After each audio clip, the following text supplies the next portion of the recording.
Any other questions? See, yeah, okay, yeah. You have already, so you have? Yes. Go ahead. I understood that with the thing with the contradictions, if you see the contradictions, then there lies truth. Maybe I understand it as a raising of awareness, and I wonder if that is the purpose of the exercise we do, to raise awareness. Is it then self-awareness, or is it just the contrary that we have to?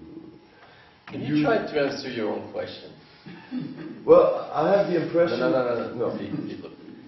Can you try to answer your own question? And the answer starts with I have the impression.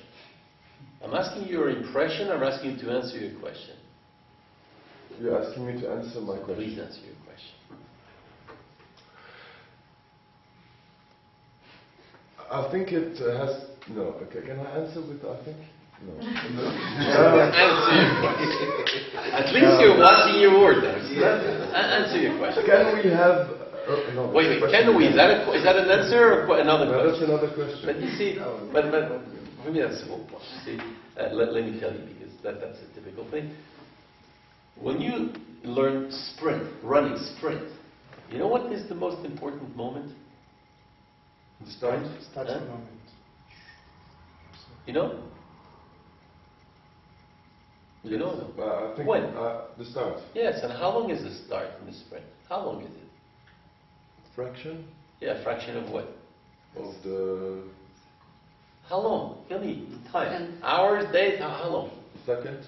Second. How many seconds? 1. 1 second, you see? I let you speak too much. I stopped you after 2 seconds. And I stopped you at the first second. And why? Because it has to do with the attitude.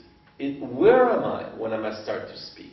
And you know, in this, when I try to give an official analysis of the work, we work on cognitive competencies to analyze, to argue, to give arguments, to problematize, to conceptualize. These are cognitive competencies. But instead we work on attitude. Where are you when you speak to me? Are you in yourself there? Are you there, totally? You who like this Eastern thing. Are you there with me, totally together? When you question someone, you cannot be with your agenda. You have to be totally with the person. It's like body to body, like Socrates said. Take off your shirt, come, body to body. And you have to be totally there. So if someone says, ask a question, he says, oh, I have the impression, or he asks you another question, he's gone. He's not with you. So I said, forget it, don't talk. Just see, where are you? Who are you when you're speaking with me? Where are you? In what shape are you? Like if you come to play football and you like that, the coach says, wait a minute, hey, stand up, run around the field, then we talk. See? And how do you see this? That's terrible when I do this to people because it looks like horrible. You didn't let me finish. Let you finish what? I ask you an answer, you start with a question. What do you want to finish? There's nothing to finish. I prefer you to be conscious of where you are. You see? Make sense? Or I see in a consultation, I'm speaking to someone and suddenly I see the eyes going over there. I say, whoa, where are you? Come back here. And I'll get, when I was a child, forget it. There are other places for that, But on one hand you have to be conscious of who you are, but on the other hand you have to forget yourself to be completely with the other. I don't understand how that fits. What's the problem? Yeah, what's the problem? Can you be conscious? No, see, and there again you ask me a question. I see, what's the problem? Then you ask me a question. What's the problem? You're supposed to say this and that. It's supposed to be a statement. It's not clear to me how you can be conscious fully of the other and also of yourself. So the Zen master would say, now you know the job you have to do. Right? Okay? And that's the point, you see. That's why I call it dead end. We'll give an explanation to our friend. If you see the dead end, then you're in the right place. It's like, Schiller. Give me an example, because I was going to think I sound very esoteric, but and I'm doing some mystical trick on you. But Schiller tells me, he says, The problem with man, he's stuck between the finite and the infinite. The animal is totally in the finite, so he's got no problem. He's in the moment. Gods are totally in the infinite. They have no problem. But us, we have a problem. We are a finite being, but we can conceive of the infinite. So we're stuck in between. And that's why Plato tells you, animals don't need philosophy, gods don't need philosophy, but we do need philosophy. Why? Because we're stuck. So if you see that you're stuck, good, you're in the right place. If you pretend that you're going to solve that, look, I say the only disease you have is that you're human, and the only cure, and I'm not even sure, is to die. But in the meantime, you have a dead end, you have to know. So either you don't want to know and you pretend that, like people say, oh, I'm fine, I'm great, I have no problems. And, no. Or let me tell you a funny story. I just was in Barcelona yesterday. There's a master's in philosophy of practice. And the funny thing going on is it's the second year, but it's the first course, it's a 2-year course of philosophical practice. And the teacher there told me, she told people they had to do 2 hours of philosophical practice. In other words, 2 hours where they had to go see a philosopher and do practice. Since they wanted to practice that job, they said, you should know what it is, you should go and do it, you know, be a client, right, for 2 hours.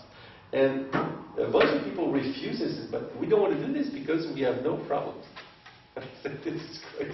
How can you be a philosopher and a human being, therefore pretend you have no problem? It's just, it's, you know, by definition, to be a human being is to have a problem. As Schiller said. If you're an iguana, you have no problem. If you're a god, you have no problem. But if you're human, you have a problem. And we're stuck with all the antinomies: subjective, objective, finite, infinite, one and multiple. We're the only kinds of beings that have a problem with that. Antinomies. What do iguanas care about antinomies? What do God care about? For us, we're stuck. So we discover in our friend Cecilia that there's the ideal and the real. Yes, of course. But to pretend you have no problem is plus it's boring. What would you do with no problem? You know, wouldn't it be boring? No, you don't like problems physically. Okay, don't answer. That was enough of an answer.